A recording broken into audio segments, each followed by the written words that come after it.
வணக்கண்ணா. என்னண்ணா இரும்பு கரை எங்கன்னா இருக்குது தமிழகத்துல? இரும்பு கரம் காயலங்கடையில் இருக்குது. என்னண்ணா அப்படி சொல்றீங்க?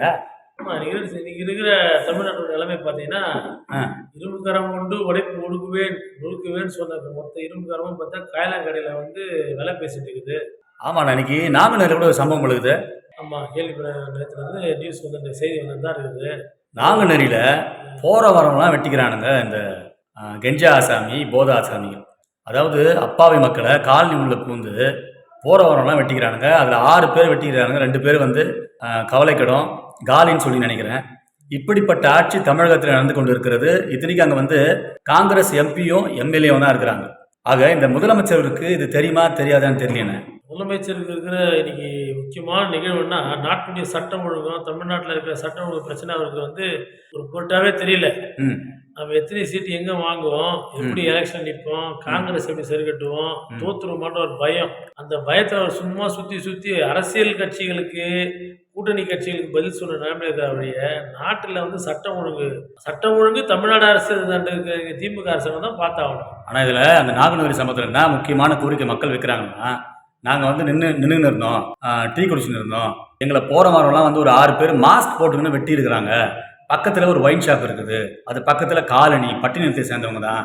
நாங்கள் எங்கள் பிள்ளைங்க வந்து சாயந்தரம் எப்படி ஸ்கூலுக்கு போயிட்டு வர்றது, காலேஜ் போயிட்டு வர்றதுன்னு சொல்லி ஒரு பயத்திலே இருக்கிறாங்க. இது காங்கிரஸ் எம்பியோ எம்எல்ஏவோ ஒரே ஒரு அறிக்கை கூட கொடுக்கலண்ணா.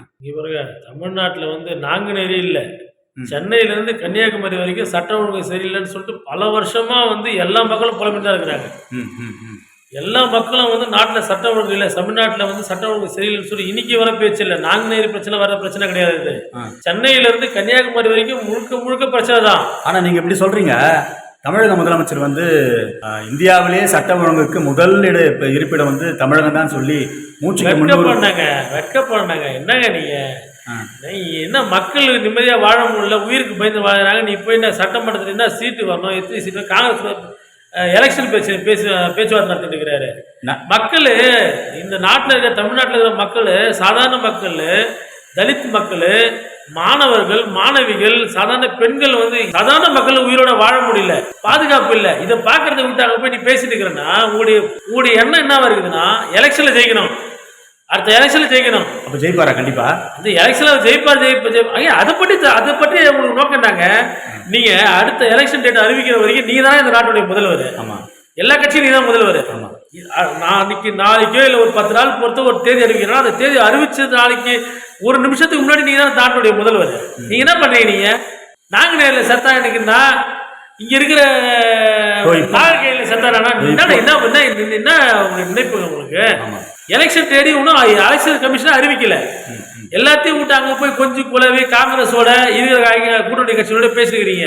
நீங்க தான் முதல்வர். சட்டம் ஒழுங்கு, அதாவது உளவுத்துறையினுடைய சென்சஸ் பிரகாரம் தமிழகத்துல தான் பக்கத்துல உட்காந்து பேசக்கூட முடியல. அதாவது ஒரு குடும்பத்தோடு கூட கோயம்புத்தூர்ல பாத்தீங்கன்னா பாலியல் வன்கொடுமை செஞ்சாங்க நைட்ல. 2வது பாத்தீங்கன்னா கோவளத்துல நேத்தி ஒரு காதல் ஜோடி உட்காந்துங்குது, 4-5 பேர் இதே மாதிரி பீர் பாட்டில் அடிச்சு மண்டியை கிழிச்சிருக்கிறானுங்க. அவனுக்கு யாருன்னே தெரியல. இப்போ திமுக காரங்க கூட பாத்தீங்கன்னா ஒசூர் பக்கத்துலன்னு சொல்லி நினைக்கிறேன், 2 வயசு சிறுமியை கெடுத்திருக்கிறான்.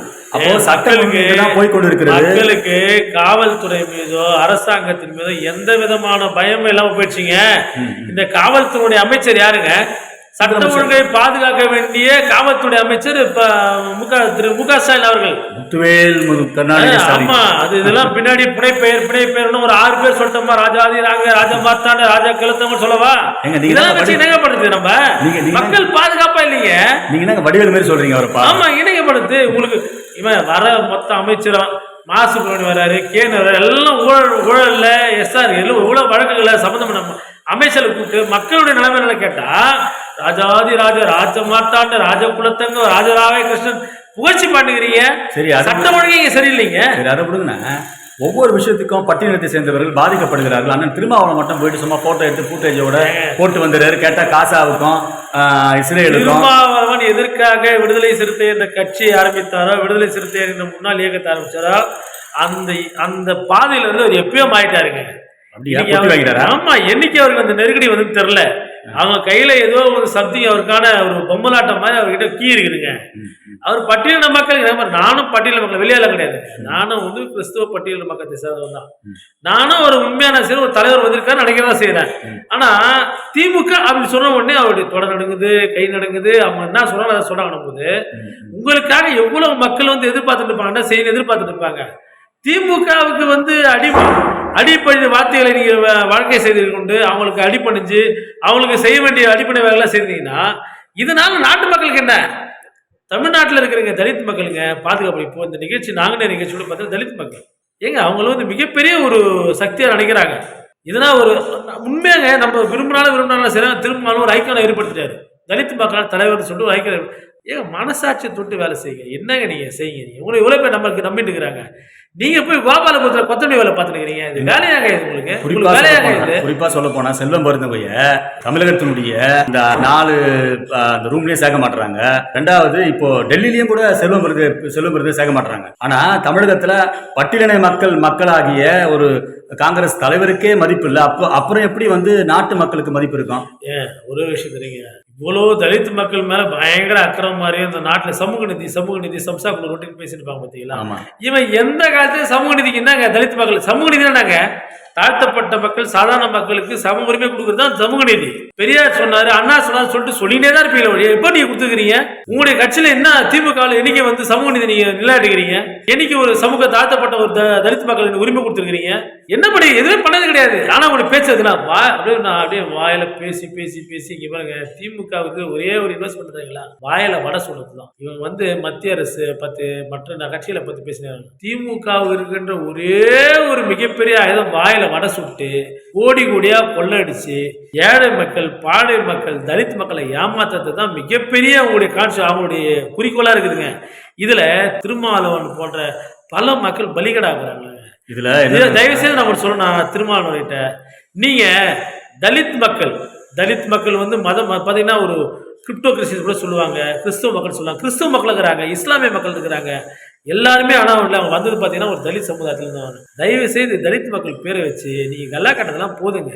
இன்னொன்னு பேரை வந்து நீங்க வழக்கடா வைக்காதீங்க திமுக கிட்ட. இந்த நாங்குநேரி பிரச்சனை கண்டிப்பா முதல்வருக்கு தெரிஞ்சிருக்குமான்னு சரியா தெரியல. இந்த காணொளி வாயிலாக நாங்குநேரி சம்பவத்தை நாங்கள் வன்மையாக கண்டிக்கிறோம். பக்கத்துல ஒரு ஒயின் ஷாப் இருக்குதானே, அந்த கிராமம் பேர் வந்து பெரும்பாட்டோ ஏதோ சொல்றாங்க. அந்த கிராமத்து பக்கத்துல ஒரு ஒயின் ஷாப் இருக்குதான். அந்த ஒயின் ஷாப்பை எடுக்க சொல்லி எத்தனையோ மனுக்களை வந்து அந்த கிராம மக்கள், காலனி மக்கள், பட்டியலின சேர்ந்து போட்டிருக்காங்க. அந்த குளிச்சுட்டு வந்து தான் இன்னைக்கு கிட்டத்தட்ட 3 வண்டியில 9 பேருக்கு மேல வந்திருக்கிறாங்க. மாஸ்க் போட்டு வந்திருக்கிறாங்க. போற வரலாம் வெட்டி இருக்கிறாங்க. இப்போ வந்து அந்த ஊர்ல வந்து இது கிட்டத்தட்ட திமுக அரசாங்கம், அதாவது இப்போ இந்த 4.5 வருஷத்துல 2வது சம்பவமாக அது நடந்தேறி இருக்கிறது. பக்கத்திலேயே தூத்துக்குடியினுடைய எம்பி நம்ம அக்கா கனிமொழி இருக்கிறாங்க. அவங்க என்ன சொன்னாங்க தெரியுமா? வந்த உடனே எங்க அண்ணன் வந்து ஒயின் ஷாப்பை மூடுவான்னு சொன்னாங்க.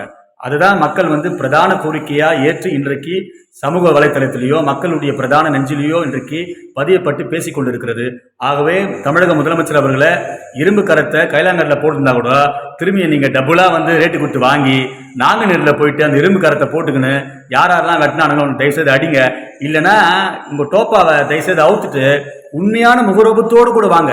நீங்க எப்படி செயற்கையாக டோப்பாவையும் சட்டையையும் உங்களோட ரத்தத்தையும் மாற்றிக்கொண்டு ஒரு மாய்மாலமான உடல் ரீதியான வாழ்க்கையை நீங்க வாழ்றீங்களோ அதே போலதான் தமிழகத்தையும் டோப்பாவை போட்டுக்கணும், ஒரு மாற்று ரத்தத்தை போட்டுக்கணும்னு சொல்லி. ஏன்னா நீங்க முதலமைச்சரே கிடையாது, உங்க மருமகனோ உங்க பக்கத்தில் இருக்கிற சொந்தக்காரன் பந்தக்காரன் எல்லாம் தான் உங்களுக்கு முதலமைச்சராக தெரியுறாங்க. சேகர் ரவுடி பாபு தான் டெப்டி சிஎம். ஆகவே நாங்குநேரி சம்பவத்தை நாங்கள் வன்மையாக கண்டிக்கிறோம். இப்படிக்கு கேளம்பாக்கம் சாமுவேல் மற்றும் படாலம் சிவராஜ். ஜெய்பீம்.